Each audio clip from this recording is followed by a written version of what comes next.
So it's another beautiful Sunday morning. Well, it's not bad actually. It's a bit cloudy, but you know, it's also pretty sunny. So time to get the T150, the Trident T150, 1973 T150V, out for a ride. So this is the 73 Trident, so it's 5-speed gearbox and front disc brake.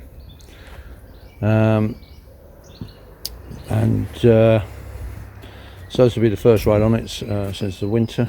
I've got an uprated front disc brake on mine, which is great. That's unfortunately from the late Paul Fields, who made some wonderful upgrades in that for the Tridents, but sadly passed away a few years ago now. And that's also a Paul Fields. He made a stainless steel cover and alloy end piece for the starter motor, because I've got a electric starter conversion on this, and the only thing is they're a bit kind of slightly ugly in some ways, and so that's a wonderful cover, but again, you can't get those anymore. I've got a 3-into-1 on it. That was on there when I got it.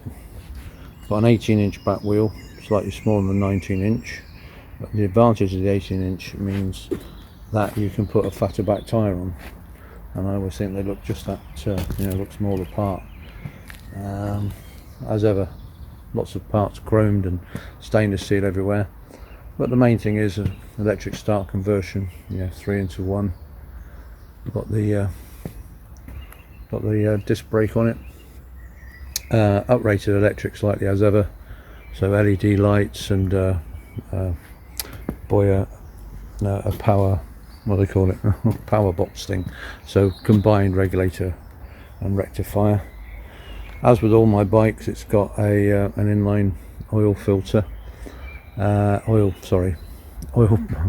my brain in gear, oil anti-drain valve, so that the oil doesn't drain out of the tank whilst in storage. So like this morning, I've got it up, I just started it up quickly. It started actually really well, and the oil completely still full in the tank.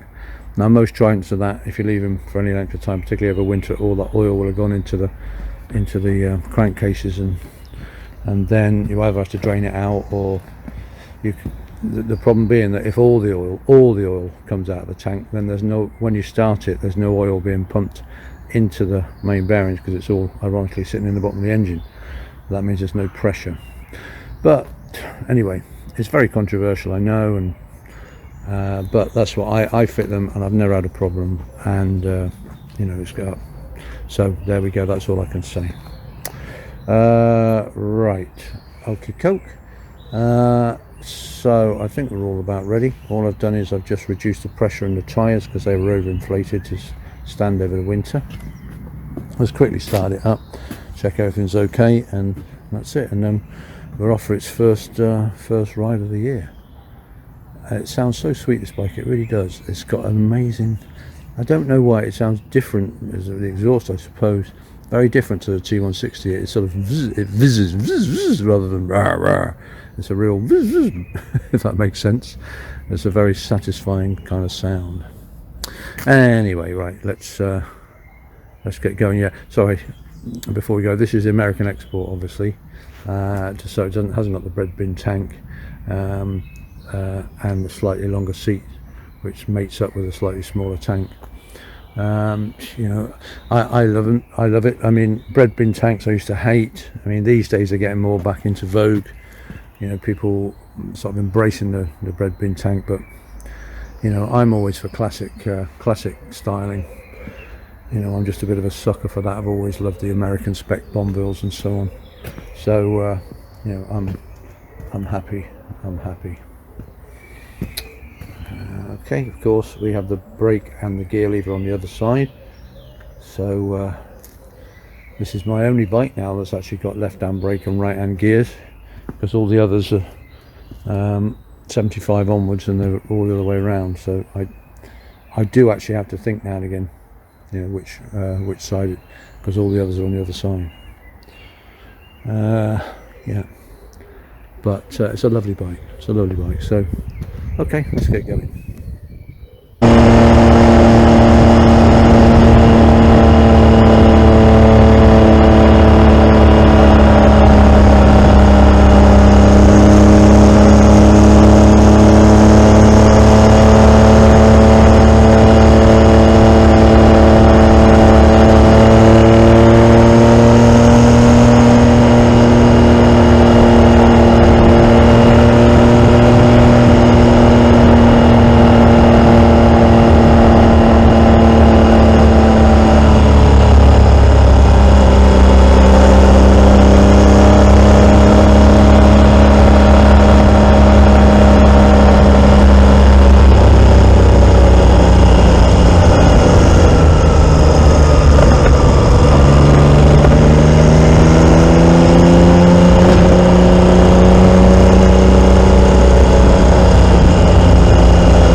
Okay, back from the ride. Lovely little ride out.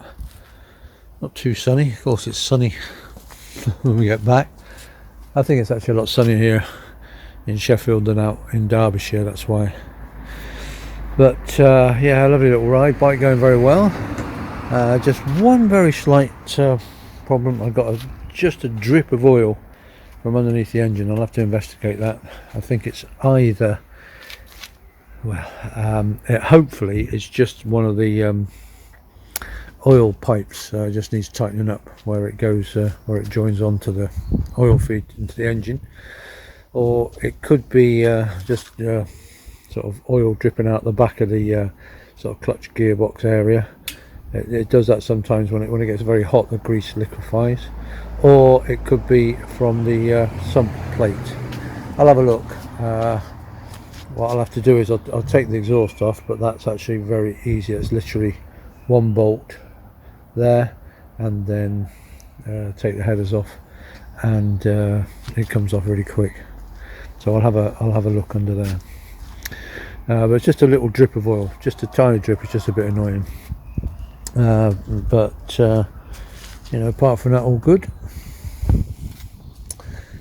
Yeah, very good. No problems at all. Yeah, just a couple of things to mention. First of all, I do have an uprated ignition sort of oil warning light. Now on a Trident, this is the oil pressure warning light, but what there isn't on a Trident is a warning light to tell you whether the bike is charging or not. On the very early Tridents there used to be an ammeter, which is fine, but on the later Tridents there isn't. So you've got an oil pressure warning light. Now what I've done is I've uprated it, so if I turn the ignition on, so it's a sort of box of tricks inside, so that's just flashing to tell me that the ignition's on and everything's working fine. If I start the engine, which I can't at the moment because the bike's on a slope and it's in gear, but then that would go out. But if it then flashed really fast, then I've got no oil pressure. If it flashed slow, it means that the bike isn't charging. And if it just came on and stayed on, then I think it's that the bike is actually overcharging. Right, but what's I going to do? Right, so have a look at these. I was thinking of changing this bulb here for an LED bulb. I'll tell you why. So if I put the indicators on, now you believe it or not, that is actually flashing. Yeah. Okay, now let's have a look. If I put the lights on and I put it into main beam there. Now, can you see that? I can actually see that main beam light. It's about 4 times as bright as the indicator light. So, and that because that's an LED light, an LED warning bulb. Okay, so I'm going to try and change that. I'm going to turn the indicators off now and turn the lights off. There we go. And but I'm going to see if I can change that warning bulb for an LED bulb, because you can't see it going along, and I hate riding along with indicators left on. Okay, coke. Apart from that, all good. Yeah, no oil leaks, everything going really well. Nice. I mean, I really do need to service these bikes. I just haven't had time. Every bike, I haven't touched a single bike all winter. I've got them out of storage, I've got on them, I've ridden them, you know, which isn't great. Like I said, I just got a little oil leak there coming, you know. I do need to service them and sort them really, and give them a bit of TLC and give them a clean if nothing else. But you know, just great to be out, and yeah, just great to be out, and you know, and the odd little niggle, but you know, just generally wonderful to be out riding through Derbyshire. Ah, very nice. Because of course it's all going green out there now. It's just turning green. There's this wonderful bright green on all the trees, all the leaves coming out. You know, it's fantastic. So it's a great time to be out.